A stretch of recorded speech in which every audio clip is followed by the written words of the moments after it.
What's up, y'all? Welcome back to the Never Ending Drum Kit. In this episode, I'm going to show you how to make this clap. It's a nice little layered clap. And so we'll start things off with the serum patch that got it all started. So this is my bass sound right here. So I have LFO1 modulating the noise. I just kind of drew a clap shape in there. Envelope mode on, BPM sync off. So I can really quickly change the timbre of it, and then I put that on the level ARP circuit as the noise, no effects, and then we go straight into post effects here. Then I have a limiter, upwards compression on this one, super heavy. I didn't even get really granular with the release or attack or anything on that one, and then went in with these heavy cuts, right? Gets nice and clappy if you put a high pass pretty high up, and then this to boost that mid range. So then the next thing that I did was I went and rendered that, and shout out to the person that gave me this trick. You can actually just click on this, hit quick render as an audio clip. So shout out to the person that showed me that, and we end up with this, right? So now we have a layer that's not going to be randomized, or there's not going to be as much randomization in the sound now that we have this audio layer.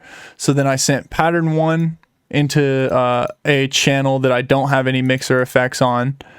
Then I put in this piece of typewriter Foley, which is just me messing with a typewriter. Changed the length and the sample start position to kind of just give me that sharp part of it. Boosted it, clipped it, pitched it up,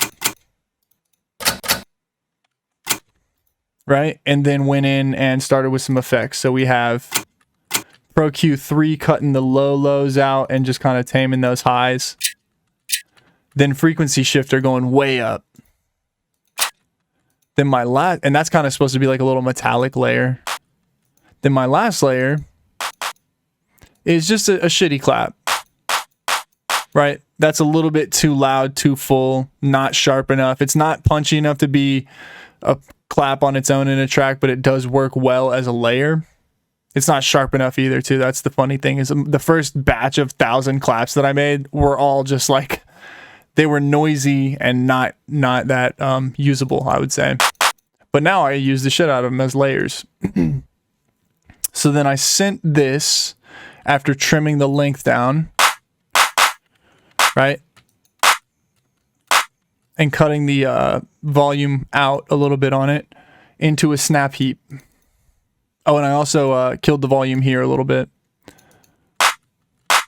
And I just have a resonator here with the audio follower on the decay, or I'm sorry, on the decay here.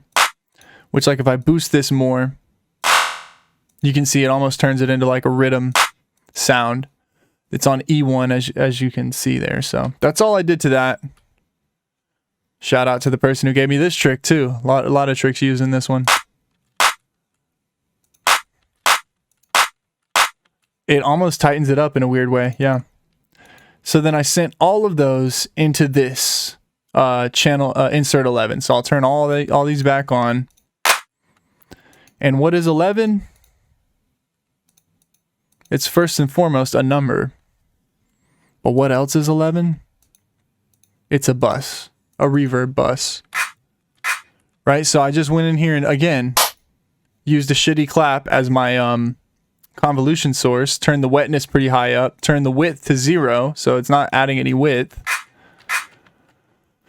and then stretched it up. And does that add a lot in the final product? Yes, it does, I think. You see, just kind of puts it in a cool little unique sounding space. So then we went in here, did some cuts. As you can see, I'm getting rid of this frequency, boosting this, brighten. So this is brightening a little bit, and then cleaning up a little bit. Now we have pretty long attack. So this is helping to create a transient for us. Right, as you can see, it starts cutting towards the second half of the clap. Then we have a transient shaper, which again, giving it more of an attack and less of a decay. Where's my little button here? Oh no! I can't use the trick this time. Well, right? Just beefing it up a lot. And then I kill the sustain too. I also turn the speed down. Right? So then I V-clip it. And that's barely doing anything but just holding the shape of it together. And that's what we ended up with. So that's going to do it for this one, y'all. Thank you for watching. I'll see you in the next one. And you can get this drum down below if you didn't know. All the drums in the kit down below. Link in the description. Bye-bye.